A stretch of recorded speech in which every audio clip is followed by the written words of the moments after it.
Okay student good evening. तो आज आम स्टार्ट करुचे मेन क्लास। आज आम स्टार्ट करबा मेन क्लास। मेन क्लास रे प्रथम मु स्टार्ट करबी कंपलसरी पेपर रे। साधारणतः आमर दुईटी कंपलसरी पेपर थाए, गोटे होची ओडिया कंपलसरी पेपर थाए, गोटे थाए इंग्लिश रे कंपलसरी पेपर। स्टार्टिंग रे कोच समस्त मेसेज ऑफ कर दियो काहे आज क्लास टा इंपोर्टेंट। और कंपलसरी पेपर पे मु मात्र 3 ରୁ 4टी क्लास टी ओडिया कंपलसरी पे। तार तो प्रथम 3 ରୁ 4टी क्लास रहिबो से ओडिया कंपलसरी। काहे मु कंपलसरी क्लास को आगो स्टार्ट कली कहीं ना बर्तमान जेहेतु तुम रिसेंटली एग्जाम सरी माइंड भी टिके स्ट्रेस भी थी। मु चाहूँ टिके आउ जीएस को आगो स्टार्ट करी टिके बर्डन दवा पे फास्ट गोटे सप्ताह न्यूयॉर्क पर्यंत मु ट्राई करी कंपलसरी पेपर को द एंड करने इंग्लिश ओडिया।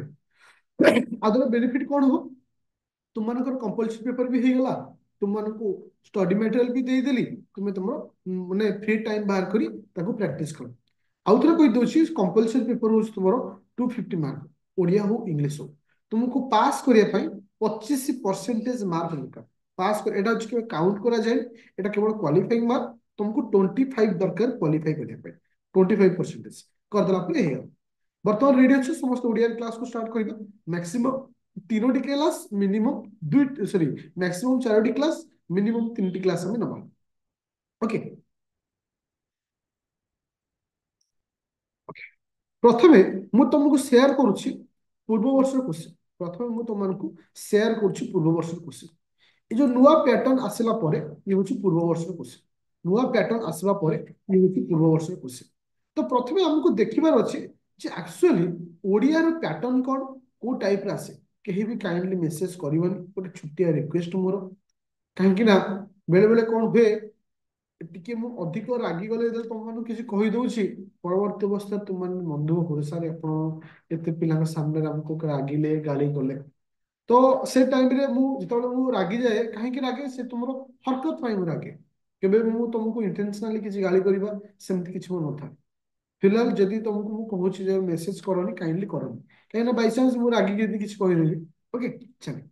तो वर्तमान आसिला कोन ना जे ओडिया रो क्वेश्चन केमति आसे टोटल 250 मार्क थे। 250 मार्क रो 25 शतकड़ा जेतिकी हमको सेतिकी रखिबार अछि।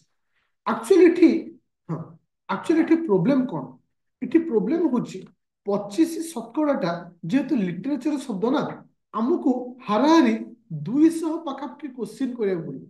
200 पाखापाखि क्वेश्चन कले ही आमे गोटे भलो स्कोर करि परिया बा 25% पहुंच परिया। तुमे भाबुथिबो मु धर 250 रो 25 शतकड़ा केते आसुची। 250 रो 25 शतकड़ा केते 250 रो 25 शतकड़ा केते 250 रो 25 केते 62.5 जोटा कि तुम भाभी मु 70 मार्क 80 मार्क करदेली मोर हम केबे से भूल करिवे। कारण लिटरेचर कोठी भी माइनस मार्क ही जाए माने माने मार्क तुमको काटी दो जो तुम 5 मार्क पाया था 1 मार्क पाई पर केबे भाबिबोनी जे एटा होचे कंपलसरी पेपर मते 62 रखले पास माने मु अल्प पढी के जीवी से भूल केबे करिवनी। बहुत सारा पिला ए कम करी बहुत पछतैछन्ती। तुमको एटलिस्ट तुमको 150 प्लस टार्गेट देवा पड़ो 150 प्लस स्कोर करिया पड़ो 150 प्लस यदि स्कोर करूछ आर 50% होची केते ना 75 50% यदि तुमको सबुथरो अधा अधा दिया जाए तो तुम ए टार्गेट रे जीवो। एबे आसिला प्रथमे तुमको क्वेश्चन केमति आस्ता फास्ट राउंड रे तुमको गोटे प्रबंध पचारते देखो तुम एट कहवा चाहूछ तुमको 1 2 3 4टी पॉइंट लिखिला गोटे विषय रे प्राय 800 शब्द मध्य प्रबंध लेख जोड़ा कि 80 मार्क। जदि गोटे पिला भलसे प्रबंध लिखुची से 40 ରୁ 50 मार्क पाउची। एटा तो मन रख तुम भाबो जे 80 मार्क माने मु 70 80 नेस ना लिटरेचर कहि परियानी जे को टीचर केमती मार्क देबे। जेन्युइन जदि लिखुची कार भलो जदि जे लिखुची कोटी 60 पाई जाउची 50 पाई पारे 40 पाई पारे 10 पाई पारे 20 पाई पारे सेटा डिपेंड करे टीचर ऊपर और तुम लिखिबा शैली पर। आ मन रख प्रबंध पाई तमे केबे ओरिड होबो जदि पूर्व 4 वर्षर क्वेश्चन तुम पढ़ुच तुम प्रबंध पाइछ ओडिया लिखो ए समस्त जिन को ओडिया लिखो। तुम यदि इंग्लिश मीडियम पिला हो भी ओडिया लिखो तुम ओडिया मीडियम पिला हेले भी ओडिया लिखो। तो तुम टार्गेट होची समस्त जिन ओडिया लिखो। एठी गोटे जिन कहउछ प्रबंध पाई को बही किनिबा कोन करिया सेमिति ओरिड होबो तुमको धैर्य रखियो, सब तुमको मु देबी, बही कौन किनिबो कौन करिबो से विषय रे कहबी। प्रबंध रे जे तुम चाहूच डायरेक्ट क्वेश्चन पाया पाई 4 वर्षर क्वेश्चन। अच्छा ए जो क्वेश्चन टी आसीथिला एटा को वर्ष क्वेश्चन, एटा होची 2022-23 रो क्वेश्चन। 2022-23 रो क्वेश्चन इरे पचारिछि भारत रे धर्मांतीकरण कौन लिखला, भारत रे धर्मांतीकरण ये गोटे पॉइंट लिखला। अच्छा मु तुमको गोटे एग्जांपल दूची, एबे आस आ गोटे पॉइंट, आ गोटे पॉइंट माने ये होची तुमाकर को वर्ष क्वेश्चन कहलो, एटा होची 2020-21 रो क्वेश्चन।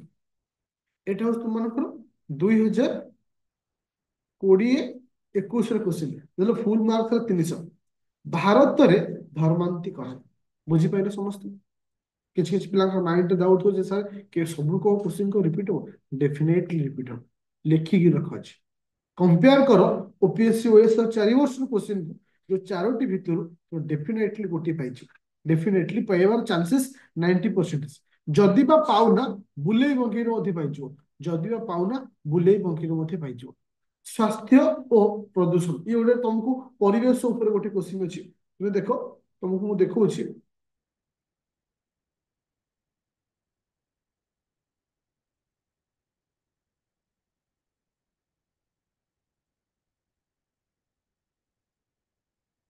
एटा पूर्व वर्ष क्वेश्चन देखो, अच्छी मानसिक स्वास्थ्य और समाज देखो, स्वास्थ्य और परिवेश को रिलेटेड करके ये गोटे टॉपिक दूचे। जदि तुम्हें प्रत्येक वर्षर जो 4 वर्षर संपूर्ण 4 वर्षर माने 4 × 16 4 × 4 होची 16टा ऐसे 16टा ऐसे तुम कर दउछ एग्जाम हॉल रे तुम डायरेक्ट पाइछ। ए क्वेश्चन पेपर टा एप्लीकेशन रे ऑलरेडी मु तुमको दे देबी। ओके टेंशन नहीं। एबे आसला नेक्स्ट पॉइंट, नेक्स्ट पॉइंट देखो कौन लिखिଛି। नेक्स्ट पॉइंट लिखिଛି जे निम्नलिखित कौनसी 5 गोटी रूढ़ी को उपरोक्त अर्थ प्रकाश करुवा वाक्य व्यवहार करो। तार तो इटी सब कौन लिखाई, रूढ़ी लिखाई विभिन्न प्रकार रूढ़ी, जमती छुंची माछी परीक्षा, अरण्य रोदन, ओके ओटो मुहरे जीरा। तो एमाने होचुंती किए से ना गोटे लेखा रूढ़ी, रूढ़ी को लेकिन तुमको वाक्य गठन करिवार अछि। केतोटी ना 5टी क्वेश्चन करिया 10टी क्वेश्चन देछि से 10 मार्क 1 2 3 4 5 6 7 केतोटी क्वेश्चन देछि 7टी क्वेश्चन 7टी रु 5टा करिवो प्रत्येक रो मूल्य 2 मार्क। एबे क्वेश्चन आस्तो जे सर करिवो तो करिवो फिर केमती करिवो एग्जांपल दे गोटे देछि अरण्य रोदन। गोटे एग्जांपल तुमको देखौछि जो नोट टा आफ्टर क्लास पर मु तुमको प्रोवाइड कर देबी। ए नोट टा देखो इटी कौन लिखाई अरण्य रोदन। अरण्य रोदन अर्थ कौन, वृथा चेष्टा, वृथा चेष्टा। आपको लेकिन वाक्य गठन करिबा कहा पाखरे अरण्य रोदन न करी निज काम निजे कर। कहा पाखरे अरण्य रोदन न करी निज पाखरे निजे काम। आर अर्थ कौन होला वाक्यर मीनिंग लिखिलो ये जेमति लिखाई डिटो से लिखियो ता सहित आपको सेंटेंस लिखिलो एठी पाइगला डायरेक्ट 2 मार्क। এই ভଳି 5ଟି থিব ଯେ ହଁ। अच्छा ଆଉ ଗୋଟେ क्वेश्चन कौन ଦେଇଥିଲା ଦେଖିବା ଟିକେ। अच्छा ହଉଛି ଓଟ ଓଟ ମୁହଁରେ ଜିରା, ଆଉ ଗୋଟେ ଆସିଲା କଣ ଓଟ ମୁହଁରେ ଜିରା କପାଳ ଫାଟିବ। ଦୁଇଟା ଅଛି ଦେଖ ଓଟ ମୁହଁରେ ଜିରା କପାଳ ଫାଟିବ। ଦେଖ ଓ କୋଡ ଷ୍ଟାର୍ଟ ହେଲା ଦେଖ, ଦେଖ ଓଟ ମୁହଁରେ ଜିରା ଦେଖ ମୁଁ ଦେଇ ଦେଇଛି ଏଠି କଣ ଲେଖିଲା ଓଟ ମୁହଁରେ ଜିରା। ଓଟ ମୁହଁରେ ଜିରା କଣ ବହୁତ ଦରକାର ଥିବା ସ୍ଥାନରେ ଅଳ୍ପ ଦେବା, ବହୁତ ଦରକାର ଥିବା ସ୍ଥାନରେ ଅଳ୍ପ ଦେବା। ତା ତ ମରୁଡିଗ୍ରସ୍ତ ଅଞ୍ଚଳରେ ଲୋକଙ୍କୁ ସାପ୍ତାହିକ ଭୋଜନ ଯୋଗାଇ ଦେବା ଓଟ ମୁହଁରେ ଜିରା ପରି। ଓଟ ମୁହଁରେ ଜିରା ପରି ବୁଝିପାରିଲ। ତା ତ ଯୋଉଠି ତୁମକୁ ବହୁତ ଦରକାର ଥିବ, ଯୋଉଠି ତୁମକୁ ବହୁତ ଦରକାର ଥିବ, ଯେମିତି ତୁମେ ଏକ୍ସାମ୍ପଲ ଲେଖିପାରିବ ମୋର ପଢିବାର ଖର୍ଚ୍ଚ ମୋ ପଢିବା ପାଇଁ ବାପା ଦେଇଥିବା ଖର୍ଚ୍ଚ ଓଟ ମୁହଁରେ ଜିରା ପରି। ତାର ତ ତମକୁ ପଢିବା ପାଇଁ ଯେତିକି ଖର୍ଚ୍ଚ ଦରକାର ବାପା ତମକୁ ଯେତିକି ପଇସା ଦେଇଛନ୍ତି ଓଟ ମୁହଁରେ ଜିରା ପରି। ବୁଝିପାରୁଛ ତ, ଯୋଉଠି ତମକୁ ଅତ୍ୟଧିକ ଜିନିଷ ଦରକାର ହଉଛି ସେଠି ତମେ କମ ପାଉଛ। ତାର ତ ଆଉ ଗୋଟେ ଏକ୍ସାମ୍ପଲ ଲେଖିପାରିବ ଓଡିଶାରେ ସରକାରୀ ଚାକିରି ଓଟ ମୁହଁରେ ଜିରା ପରି। ତାପରେ ଯୋଉଠି ସରକାରୀ ଚାକିରି ତମକୁ ଦରକାର ହଉଛି ବହୁତ ଆମାଉଣ୍ଟ ସେ ତମକୁ ଓଟୋର ମୁହଁରେ ଜିରା ପଡେ। ଆଚ୍ଛା ଆଉ ଗୋଟେ କଣ ଥିଲା ପିଲେ? ଆଉ ଗୋଟେ କଣ ଥିଲା? କପାଳ ଫାଟିବା ନା? ହାଟ ମଝିରେ ବ୍ରହ୍ମଗାନ ଆଉ କପାଳ ଫାଟିବା।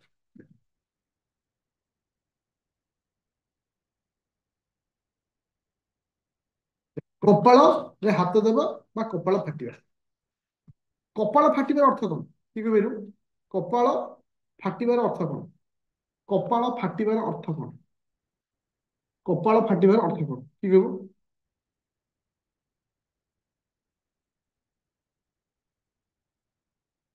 ସୌଭାଗ୍ୟ ଉଦୟ ହେବ। ବ୍ୟବସାୟ କଲା ପରେ ଲୋକଟାର କପାଳ ଫାଟିଲା, ଘରେ ଲକ୍ଷ୍ମୀ ବିରାଜମାନ କଲେ। ବୁଝିପାରୁଛ? ଯୋଉଟା କି ତୁମର କପାଳ, ବୁଝିପାରୁଛ ତ? ସୌଭାଗ୍ୟ ଉଦୟ ହବା। ତ ଏଟାକୁ ନେଇକି କ୍ୱେଶ୍ଚିନ୍ ଆସିବ। ସପୋଜ ତମକୁ ପଚାରିବ କୁମ୍ଭୀର କାନ୍ଦଣା। କୁମ୍ଭୀର କାନ୍ଦଣା ଅର୍ଥ କଣ ପିଲେ? କୁମ୍ଭୀର କାନ୍ଦଣା ଉପର ଠାଉରିଆ ସହାନୁଭୂତି। ନେତା ମାନଙ୍କର ଗରିବଙ୍କ ପ୍ରତି ସହାନୁଭୂତି ବାର୍ତ୍ତା କୁମ୍ଭୀର କାନ୍ଦଣା ସଦୃଶ। କୁମ୍ଭୀର କାନ୍ଦଣା ସଦୃଶ।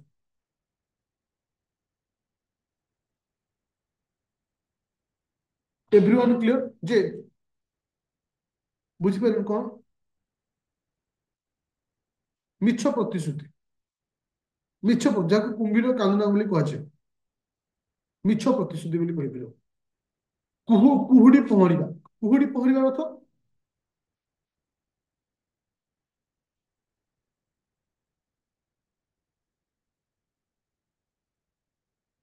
ଆଚ୍ଛା କପାଳ ଫିଟିବା ଲେଖା ହେଇଛି, ମୁଁ ଫାଟିବା ପଡିଯାଇଛି। ସରି ସରି ସରି ସରି, ଆମର କୋଶ୍ଚିନ୍ ଟା କଣ ଥିଲା? Okay okay okay okay, extremely sorry extremely sorry. Question ଟା ଆମର କଣ ଥିଲା? କପାଳ ଫାଟିବା, ଏଇଠି ଲେଖା ଅଛି ଫିଟିବା ଆମର। ଲେଖା ହେଇଥିଲା ଏମିତି।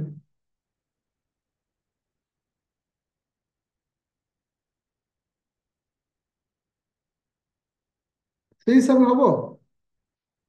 ହଁ ଏଇଟା ଡିଫରେଣ୍ଟ ଥିଲା, ହଁ। ବାସ୍ ବୁଝିପାରିବା ଦରକାର ଆଉ। ଆଚ୍ଛା ଆଉ ଗୋଟେ ଆସିଲା ହଉଛି କଣ ନା କୁହୁଡ଼ି ପହଁରିବା। କପାଳ ଫାଟିବା ତ ଖରାପ ସମୟ ଆସିବା। ଓକେ, ମୁଁ ସେଟା କହୁଛି ମାନେ ମୁଁ ସେଇ କଥା ଭାବୁଛି ମାନେ ସୌଭାଗ୍ୟ ଉଦୟ ହବା କେମିତି କଣ ହଉଛି, ଏଟା ଉଲ୍ଟା ଆମେ ପଢି ଦେଇଛୁ ସରି ଏକ୍ସଟ୍ରିମ୍ ସରି। କପାଳ ଫିଟିବା ଏଟା। ଓକେ, କୁହୁଡ଼ି ପହଁରିବା ତ?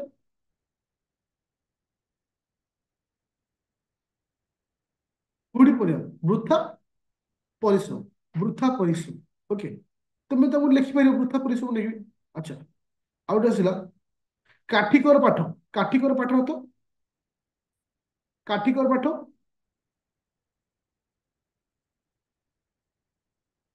କାଠିକର ଅତିବ କଷ୍ଟକର। ଓକେ, ତ ଏମିତି ମୁଁ ତୁମମାନଙ୍କ ଭିତରେ କେତୋଟି ପଏଣ୍ଟ ଉପରେ ଦେଇଛି। ଏଠି ଦେଖ, ତୁମମାନଙ୍କ ଏଥିରେ ଥିବ 180 ପାଖାପାଖି। ଓକେ, ଏଥିରେ 180ଟା ଅଛି। ଯଦି ଗୋଟେ ପିଲା, ତମକୁ ତ ଜାଣିଗଲ କୋଶ୍ଚିନ୍ କେମିତି ଆସୁଛି, କୋଉ ଟାଇପର ଆସୁଛି। ତମକୁ ମୁଁ ଏଇ ପିଡିଏଫ୍ ବି ଦେଇଦେଲି। ଦେଖିଦେବ ପିଡିଏଫ୍ ବି କୋଉଠି ତମେ ପାଇବ, ମୁଁ ତମକୁ ଦେଖେଇ ଦଉଛି।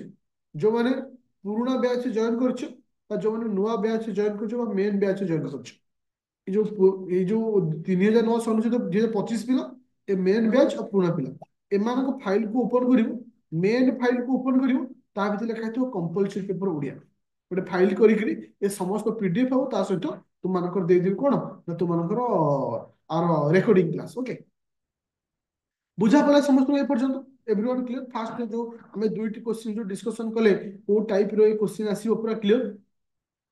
କାହିଁକି ନା ମୁଁ ତିନୋଟି କ୍ଲାସରେ ଓଡିଆଟାକୁ ବୋଧେ ସାରିଦେବି। ତମକୁ ଆ ପରେ ପରେ ଅବସ୍ଥା କାମ ହଉଛି ତୁମର। ସେତେବେଳେ କହିବେନି ସାର୍ ଆମକୁ ଗୋଟା ଗୋଟା କରି ପଢାଅ। ନାଇଁ, କିଛିଟା ଡ୍ୟୁଟି ମଧ୍ୟ ତୁମକୁ କରିବାକୁ ପଡିବ। ତାହେଲେ ପ୍ରଥମ କନସେପ୍ଟ କ୍ଲିୟର ହେଲା। ପ୍ରଥମର ସମସ୍ତ ଯୋଉ ଏସେ ଗୁରା ମୁଁ ଫଟୋ ଉଠେଇ ଦେଇଦେବି। ଯୋଉ ଯୋଉ ଧର ଭାରତରେ ଧର୍ମାନ୍ତରୀକରଣ କେମିତି ଲେଖା ହବ, ଫଟୋ ଦେଇଦେଲି। ତମେ ତ ବୁଝିପାରିଲ, ଆଉ ଥୋଡ଼ି ନା ତମକୁ ଏସେ କୁ ବୁଝେଇବି। ଆପ୍ଲିକେସନରେ ଅପଲୋଡ କରିଦେଲି। ତମ କାମ ହଉଛି ସେ ଆପ୍ଲିକେସନରୁ ପଢିବା। ଭାରତୀୟ ହସ୍ତଶିଳ୍ପ, ଆକୁ ଲେଖିକିରି ମୁଁ ତମକୁ ଅପଲୋଡ କରିଦେଲି। ତମ କାମ ହଉଛି ତାକୁ ପଢିବା। ଓକେ, ତାପରେ ତୁମ ନିଜ ଆଇଡିଆକୁ ଲଗେଇକିରି ନିଜେ ଲେଖିବା। ଏବେ ଆସ ଆଉ ଗୋଟେ ଜିନିଷ ଆସିଲା, ଦେଖ। ଆଚ୍ଛା, ଦୁଇଟିର ପ୍ରତ୍ୟେକକୁ 100 ଶବ୍ଦ ମଧ୍ୟରେ ବ୍ୟାଖ୍ୟା କର। ଏଠି ତମକୁ ବିଭିନ୍ନ ପ୍ରକାର ରୂଢି ସବୁ ଦେଇଛି। ଓକେ, ଆକୁ ତୁମକୁ 100ଟା ଶବ୍ଦରେ ବ୍ୟାଖ୍ୟା କରିବା ପାଇଁ କହିଛି। 1 2 3 4 5 6 7 7ଟି କ୍ୱେଶ୍ଚିନ୍ ଦେଇଛି। ଯେକୌଣସି ଦୁଇଟାକୁ 100ଟା ଶବ୍ଦରେ ତମେ ବ୍ୟାଖ୍ୟା କରିବ। ଯେକୌଣସି ଦୁଇଟାକୁ 100ଟା ଶବ୍ଦରେ, ଏଟା ହଉଛି 20 ମାର୍କ। 20 ମାର୍କ ମାନେ କଣ? 10 ମାର୍କ 10 ମାର୍କ ଲେଖା। ତମେ ଯଦି 100ଟା ଶବ୍ଦରେ ବ୍ୟାଖ୍ୟା କରୁଛ, 5 କି 4 ତମେ ପାଇବ। ଯେତେ ତମେ ଭଲ ଲେଖିଲେ ଯଦି 5 6 ପାଇବ, ତ ସେଇ ହିସାବରେ ତମକୁ ଭାବିବ ଯେ ମତେ ସବୁ କରିବାର ଅଛି। ଦେଖ, ଝିଣ୍ଟିକା ମାରି ବଣି ପୋଷିବା ଦେଇଛି। ଅନ୍ଧ ଥରେ ବାଡି ହଜାଏ, ପାଣି ପିଇବା ଛାଣି ପଇସା ନେବା ଗଣି। ତ ଏଗୁଡାକୁ ଆମେ କେମିତି 100ଟା ଶବ୍ଦ ଭିତରେ ଲେଖିବା? ଏସବୁ ଜିନିଷକୁ ଆମେ କେମିତି 100ଟି ଶବ୍ଦ ଭିତରେ ଲେଖିବା? ମୁଁ ତୁମକୁ କିଛି ଆଜି ଏକ୍ସାମ୍ପଲ ହିସାବରେ ଦେଇଛି, ତୁମେ ତାକୁ ପଢିବ ଆଉ ସେଇ ହିସାବରେ ବାକି ଜିନିଷକୁ କରିବ। ଦେଖ, ବର୍ତ୍ତମାନ ମୁଁ ତୁମମାନଙ୍କୁ ଦେଖଉଛି ପେଜ। ଦେଖ,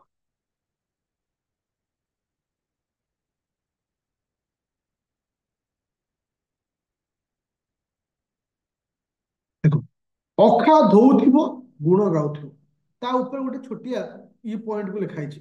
ଯେମିତି ଅଳସୁଆର ବାରବାଟୀ ଚାଷ। ଅଳସୁଆର ବାରବାଟୀ ଚାଷ, ଯେମିତି କର୍ମ ଏବଂ ଅକର୍ମ ହଉଛି କର୍ମୀ ଏବଂ ଅକର୍ମୀ ବ୍ୟକ୍ତି ମାନଙ୍କ ମଧ୍ୟରେ ସମୟ ଏକ ମାପକାଠି ସଦୃଶ। ତା ଅର୍ଥ ଇଏ ତମକୁ ବର୍ଣ୍ଣନା କରିବାର ଅଛି ନିଜ ଭାଷାରେ। ତା ଅର୍ଥ ଯେ ଇଏ ଯାହା ଲେଖା ଯାଇଛି ଯେ ଆମେ ତାକୁ ସେଇଆକୁ ଡାଇରେକ୍ଟ ଲେଖିବା, ସେଟା ନୁହେଁ। ଦେଖ, ଆଉ ଗୋଟେ ଆସିଲା କଣ ନା, ଅଜାଗା ଘା ଦେଖେଇ ହୁଏନି କି ଦେଖା ଦେଖି ହୁଏ ନା କି ଦେଖା ହୁଏନି। ତା ଅର୍ଥ ଆକୁ ତମେ ଲେଖିବ। ଲେଖା ଯୋଉଠି ଲେଖା ଅଛି ଅଣ୍ଟି ଛୁରୀ ତଣ୍ଟି କାଟେ। ମୁଁ ଏହାକୁ ଟିକେ ବର୍ଣ୍ଣନା କରିଦଉଛି କେମିତି ଲେଖା ହଉଛି। ଅଣ୍ଟି ଛୁରୀ ତଣ୍ଟି କାଟେ। ତ ଆକୁ ତୁମେ 100ଟି ଶବ୍ଦ ମଧ୍ୟରେ ଲେଖିବାର ଅଛି। 100ଟି ଶବ୍ଦ ଅର୍ଥ ଗୋଟେ ଛୋଟ ପ୍ୟାସେଜ। ଆଜି ତୁମେ କହିପାରିବ ଗୋଟେ ଛୋଟ ଗପ ଟାଇପର, ଛୋଟ ଗପ ଟାଇପର ଲେଖିବାର ଅଛି। ଦେଖ କେମିତି ଲେଖା ହଉଛି। ସାମାଜିକ ଜୀବନରେ ମନୁଷ୍ୟ ନିଜର ରକ୍ତ ସମ୍ପର୍କୀୟ ଏବଂ ଅନ୍ତରଙ୍ଗ ବନ୍ଧୁମାନଙ୍କ ଉପରେ ବିଶ୍ୱାସ ଓ ଭରସା ରଖିଥାଏ। ସେହିମାନେ ତାର ଦୁଃଖ ଓ ସୁଖରେ ଭାଗିଦାରୀ ହୁଅନ୍ତି ଏବଂ ଯେତେବେଳେ କୌଣସି ବିପଦ ଆସେ, ମଣିଷ ସେମାନଙ୍କ ଠାରୁ ଆଶ୍ରୟ ଓ ସାହାଯ୍ୟ ନେଇଥାଏ। କିନ୍ତୁ ଯେତେବେଳେ ସେମାନେ ତାର ବିଶ୍ୱାସ ଏବଂ ସମ୍ପର୍କକୁ ହତ୍ୟା କରନ୍ତି, ସେତେବେଳେ ଅଣ୍ଟିରେ ଥିବା ଛୁରୀ ତଣ୍ଟି କାଟିଲା ପରି ହୋଇଥାଏ। ତା ଅର୍ଥ ଏଠି କଣ କହିଲା? ଅଣ୍ଟି ଛୁରୀ ତଣ୍ଟି କାଟିବାର ଅର୍ଥ ହଉଛି ନିଜର ଲୋକ ଶତ୍ରୁ ହବା। ତା ଏ ପର୍ଯ୍ୟନ୍ତ ଯୋଉ ଜିନିଷଟି ତମକୁ ଲେଖେଇଲା, ତା ଅର୍ଥ ଯେତେବେଳେ ଆମେ ବନ୍ଧୁ କାହିଁକି ରଖିଥାଉ, ଆମେ ସମ୍ପର୍କୀୟ କାହିଁକି ରଖିଥାଉ, ଯେ କି ଆମ ବିପଦ ମୂଳରେ ଠିଆ ହବା। ଯେତେବେଳେ ସେଇ ସମୟ ଆମ ବିପଦ ସମୟରେ ଆମର ବିରୋଧ ହୁଅନ୍ତି, ସେତେବେଳେ ସେ ଗୋଟେ ଅଣ୍ଟି ଛୁରୀ ତଣ୍ଟି କାଟିଲା ଭଳି ହେଇଥାଏ। ନିଜର ସ୍ୱାର୍ଥ ହାସଲ ପାଇଁ ବେଳେ ବେଳେ ରକ୍ତ ସମ୍ପର୍କୀୟ ମଧ୍ୟ ହଉଛି ପରମ ଶତ୍ରୁରେ ପାଲଟି ଯାଇ ମଣିଷର ଅପୂରଣୀୟ କ୍ଷତି ଘଟାଇଥାନ୍ତି। ତାର ତ ଅଣ୍ଟି ଛୁରୀ ତଣ୍ଟି ହବା ଅର୍ଥ କଣ? ତମର ସେ କ୍ଷତି ଘଟିବ। এই যে ଦେଖିଲ, ଶକୁନିର ପ୍ରତିଶୋଧ ପରାୟଣ ମନୋବୃତ୍ତି। ତା ଏଠି କାହାକୁ ଗୋଟେ ଏକ୍ସାମ୍ପଲ ହିସାବରେ ସେ ଦଉଛି, ଶକୁନିକୁ ଏକ୍ସାମ୍ପଲ ହିସାବରେ ଦଉଛି। ତମେ ଚାହିଁଲେ କାହାକୁ ନ ଦେଇପାର, ପ୍ରୋବ୍ଲେମ କଣ ଅଛି? ତମେ ଚାହିଁଲେ ଏଠି କାହାକୁ ନ ଦେଇପାର। ଏଠି ସେ କାହାକୁ ଗଲା, ଯେମିତି ଶକୁନି ଯେମିତି ତା ପୋଷା କାଠିରେ ତାର ପ୍ରତିଶୋଧ ନେବା ପାଇଁ ସେ ତାର ନିଜ ଲୋକଙ୍କ ସହିତ ଶତ୍ରୁତା କରିଥିଲା, ସେ କଥା କହିଲା। କୁହାଯାଏ କୁହାଯାଏ ଯଦି ଶକୁନିଙ୍କ ଶକୁନିଙ୍କ ସୃଷ୍ଟି ହୋଇନଥାନ୍ତା, ତେବେ ମହାଭାରତରେ ଯୁଦ୍ଧ ଘଟିନଥାନ୍ତା। ଘର ଲୋକ ଅଥବା ଆପଣା ଲୋକ ଶତ୍ରୁ ପାଲଟି ଶତ୍ରୁ ପାଲଟିଲେ ବିପର୍ଯ୍ୟୟ ସୁନିଶ୍ଚିତ। କାରଣ ଆପଣା ଲୋକ କହୁଥିବା ଖଳ ଯୋଜନାର, ତା ତ ବୁଝିପାରିଲ। ସବୁ ଯେତିକି ତମକୁ ଗୋଟେ ପ୍ୟାସେଜ ଆକାରରେ ଲେଖା ହେଲା, ତା ତ ତୁମେ ଗୋଟେ ଭଏସ ଆସୁନି? ମୋ ଭଏସ ତମକୁ ଆସୁଛି? ଆଇ ଥିଙ୍କ ତମ ସାଇଡରେ କିଛି ନେଟୱାର୍କ ଇସ୍ୟୁ ଥିବ।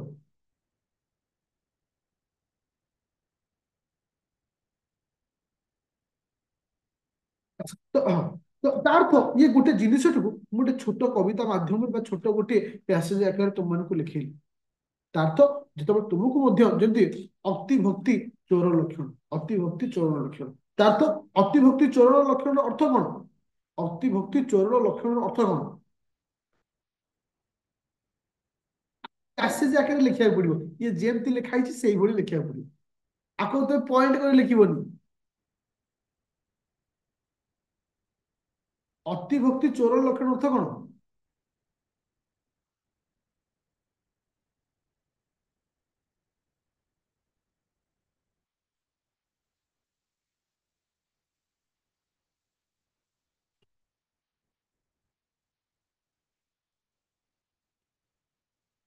କିଛି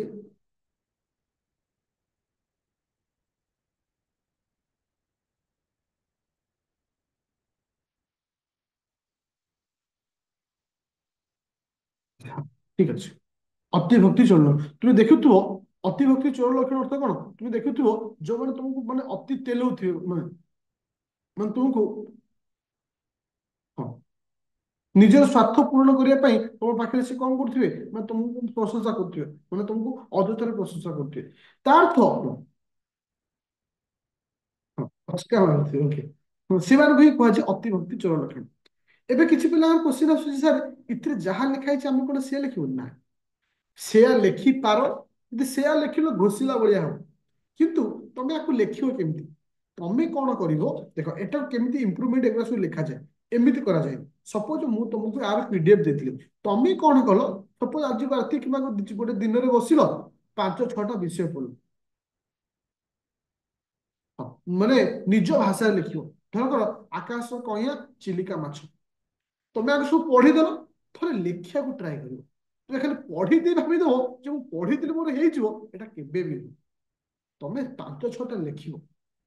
ଯେମିତି ଅଳିଆରୁ ପୋଡି ଓଳିଆରୁ ପୋଡି ଗଜା, ଯାହାକୁ କୁହାଯାଏ ଜନ୍ମରୁ ଚତୁର ବୋଲି କୁହାଯାଏ। ତମେ ଏକ୍ସାମ୍ପଲ ହିସାବରେ ଏଠି କାହାକୁ ଗୋଟେ ଦେଇପାରିବ ଯେ ଯୋଉମାନେ ଛୋଟ ବେଳୁ କଣ ଥିଲେ,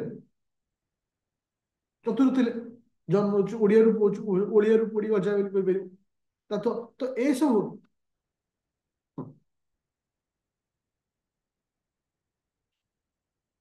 ହଁ, ତ ଏଗୁলো ଆଗ ପଢିବ।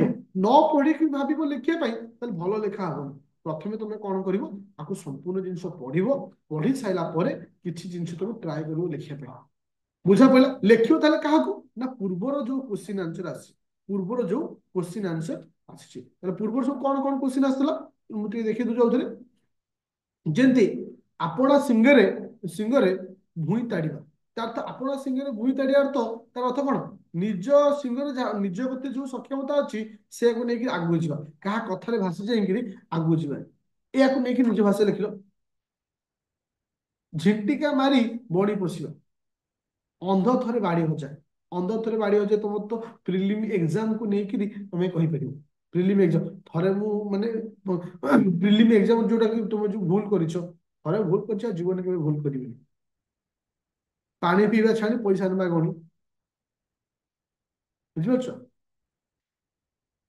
ନାହିଁ ମାମୁଁ ଠାରୁ କଣା ମାମୁଁ ଭଲ, ଚାଲି ନ ଜାଣି ବାଟର ଦୋଷ, ଧୀର ପାଣି ପଥର କାଟେ। ଆଚ୍ଛା, ଧୀର ପାଣି ପଥର କାଟେ ମଧ୍ୟ ତୁମର ଓଏସ୍ ଏକ୍ସାମକୁ ନେଇକିରି ଗୋଟେ ଏକ୍ସାମ୍ପଲ ଦେଇପାରିବ। ଧୀରେ ଧୀରେ ପଢିବ, ଧୀରେ ଧୀରେ ସକ୍ସେସ ପାଇବ। ଗୋଟେ ରାତିରେ ବସିବ, ଆଉ ବାକି ଦିନ ପଢିବନି। ତାକୁ ନେଇପାରିବ ଯେ ଧୀର ପାଣି ପଥର କାଟେ କୁ ନେଇକିରି, ଧୀର ସୁସ୍ଥେ ନିଜର ମାନସିକ ସ୍ତରକୁ ମାନେ ଶାନ୍ତି ରଖି ଯେକୌଣସି କାର୍ଯ୍ୟ କରାଯାଏ, ତାକୁ ଆମେ ସକ୍ସେସ ପାଇଥାଉ। ତା ମାନେ ଗୋଟିଏ ଦିନରେ ଅଧିକ ପରିଶ୍ରମ କରି ଆଉ ଗୋଟେ ଦିନ ଟୋଟାଲ ନ କରିବାକୁ ଧୀର ପାଣି ପଥର କାଟେ କୁହାଯାଏ। ଧୀର ପାଣି ପଥର କାଟର ଅର୍ଥ ସବୁଦିନ ସମାନ କାର୍ଯ୍ୟକୁ ସବୁଦିନ କରିବା, ସବୁଦିନ ସମାନ କାର୍ଯ୍ୟକୁ କରିବା ହିଁ କୁହାଯାଏ ଧୀର ପାଣି ପଥର କାଟ। କିନ୍ତୁ ୟାକୁ ଇମ୍ପ୍ରୁଭମେଣ୍ଟ ପାଇଁ ହେଲେ ତମକୁ ଲେଖିବାକୁ ପଡିବ। ଆଇ ହୋପ ଆଜିର ଯୋଉ କ୍ଲାସରେ ଆମେ ଯୋଉ ଦିଟା ପଏଣ୍ଟକୁ ନେଇ ଡିସ୍କସନ କଲେ, ଆର ପିଡିଏଫ ତମକୁ ମୁଁ ଆପ୍ଲିକେସନ ଅପଲୋଡ କରିଦେବି। ସମସ୍ତେ କ୍ଲିୟର? କାହିଁକି ନା ଯେହେତୁ କାଲି ଏକ୍ସାମ ସରିଛି, ଆଜି ଆଉ ପ୍ରେସର ଦେଲେନି, ସେଇ ଟପିକ ସବୁ ପଢେଇବା ଯୋଉଟା ସବୁ। ହଁ, ଆଉ ଗୋଟେ କଥା କହିଦଉଛି, ଓକେ। ତ ଏବେଠୁ 25 ପିଲାଙ୍କୁ ଏବେଠୁ ୱାର୍ନିଂ ଦଉଛି, ଏବେଠୁ ତମକୁ ମୁଁ ପଢଉଛି। ସେତେବେଳେ କହିବନି ସାର୍ ଆଉ ଥରେ ପଢାଅ ବୋଲି। ଏବେଠୁ ତୁ ପୁରା ମାର୍ଜିତ ହେଇକି ରହିଯାଅ, ପୁରା ସେ ନୋଟକୁ ନେଇକି। 3ଟା କ୍ଲାସ ଲାଗିବ ମତେ ଓଡିଆ ସାରିବା ପାଇଁ, ତାପରେ ଇଂଲିଶ ନେବି। ଓକେ, ତ ଥ୍ୟାଙ୍କ ୟୁ ଷ୍ଟୁଡେଣ୍ଟ। ତ କ୍ଲାସ କୁ ଅଫ୍ କଲି।